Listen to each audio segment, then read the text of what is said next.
کسی شخص کو تکلیف میں دیکھ کر اگر آپ کا دل پسیجتا نہیں ہے، آپ کے دل میں رقیق کسے کہتے ہیں؟ پتلا، رقیق مادہ پتلا، رقت قلب، دل میں نرمی پیدا ہو جائے. دل میں نرمی اگر پیدا نہیں ہوتی ہے تو پھر جان لیجئے، میں ایک بہت سخت بات کہنے لگا ہوں. ایک شخص عالم ہو سکتا ہے، مفتی ہو سکتا ہے، فقیہ ہو سکتا ہے، مفسر ہو سکتا ہے، محدث ہو سکتا ہے، عابد ہو سکتا ہے، زاہد ہو سکتا ہے، نیک نہیں ہو سکتا اگر انسانی ہمدردی کا مادہ اس کے دل میں نہیں. بات سمجھ لی آپ نے پوری؟ یہ ہے ترتیب کے اندر مضمر. نماز اور زکوٰۃ کا ذکر بعد میں، وَآتَ الْمَالَ عَلَىٰ حُبِّهِ ذَوِي الْقُرْبَىٰ وَالْيَتَامَىٰ وَالْمَسَاكِينَ وَابْنَ السَّبِيلِ وَالسَّائِلِينَ وَفِي الرِّقَابِ، یہ پہلے آ رہا ہے. اور آپ میں سے بہت سے حضرات کو یاد ہوگی چوتھے پارے کی پہلی آیت، جو اس معاملے میں یوں سمجھیے قول فیصل، لَن تَنَالُوا الْبِرَّ حَتَّىٰ تُنْفِقُوا مِمَّا تُحِبُّونَ. تم ہرگز نیکی کے مقام کو نہیں پہنچ سکتے جب تک خرچ نہ کرو اس میں سے جو تمہیں محبوب ہے.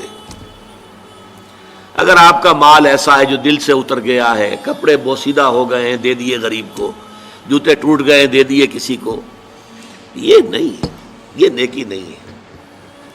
نیکی کیا ہے؟ مما تحبون، جو تمہیں پسند ہو وہ مال. لن تنالوا البر، یہ نوٹ کر لیجیے جنہیں عربی سے کوئی تھوڑا سا بھی کوئی مس ہے کہ لام اور نون کے ساتھ جو نفی آتی ہے فعل مضارع کے اندر، اس سے زیادہ تاکیدی نفی نہیں. لن تنالوا البر، ہرگز ہرگز نہیں پہنچ سکتے نیکی کے مقام کو، حتیٰ تنفقوا مما تحبون، جب تک کہ تم خرچ نہ کرو اس میں سے جو تمہیں پسند ہو.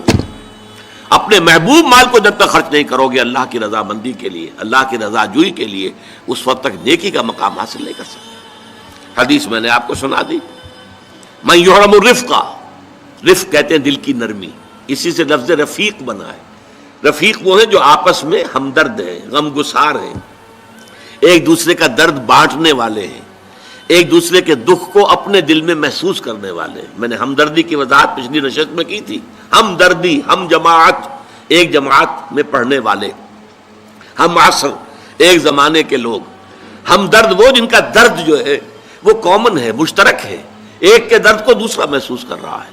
خنجر چلے کسی پہ تڑپتے ہیں ہم امیر، سارے جہاں کا درد ہمارے جگر میں ہے.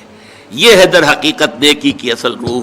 میں پھر دوہرا رہا ہوں، جس میں یہ نہیں ہے، جو بخیل ہے، جو کٹھور دل ہے، جو سخت دل ہے، وہ عابد ہو سکتا ہے، زاہد ہو سکتا ہے، مفسر ہو سکتا ہے، محدث ہو سکتا ہے، فقیہ ہو سکتا ہے، مفتی ہو سکتا ہے، لیکن نیک نہیں ہو سکتا. یہ قرآن کا فتویٰ ہے، لن تنالوا البر حتیٰ تنفقوا مما تحبون. پھر اس میں ایک بات اور نوٹ کیجئے، اس میں ترتیب بھی لازمی ہے. سب سے پہلا حقدار جو ہے آپ کے نیک سلوک کا وہ آپ کے قرابت دار ہیں. الاول فالاول، الاقرب فالاقرب. ہمیشہ قرآن مجید میں سب سے پہلے ذی القربیٰ، وآت ذی القربیٰ حقہ والمسکین وابن السبیل ولا تبذر تبذیرا. یہ بھی ہمارے منتخب نصاب کی آیت ہے سورہ بنی اسرائیل کی. اور تم حق ادا کرو جو ذی القربیٰ ہیں، قرابت دار ہیں، رشتہ دار ہیں. یہ خاص طور پر بات کیوں کہی جاتی ہے؟ عام طور پر قرابت داروں میں، قریبی رشتہ داروں میں شکر رنجیاں ہوتی ہیں. اب فلاں جو ہے، فرض کیجئے کہ کوئی چھوٹا بھائی فوت ہو گیا یا بڑا بھائی فوت ہو گیا ہے، اور دوسرا بھائی جو ہے اچھا ہے، جو فوت شدہ بھائی ہے اس کے حالات اب خراب ہیں، بیوہ ہے، بچے ہیں، کوئی ذریعہ معاش نہیں ہے، اور یہ شخص جو ہے وہ صاحب ثروت ہے، صاحب دولت ہے. یہ اوروں کو تو خیرات دے گا، اپنے یتیم بھانجا اور بتیوں کو نہیں دے گا. کیوں؟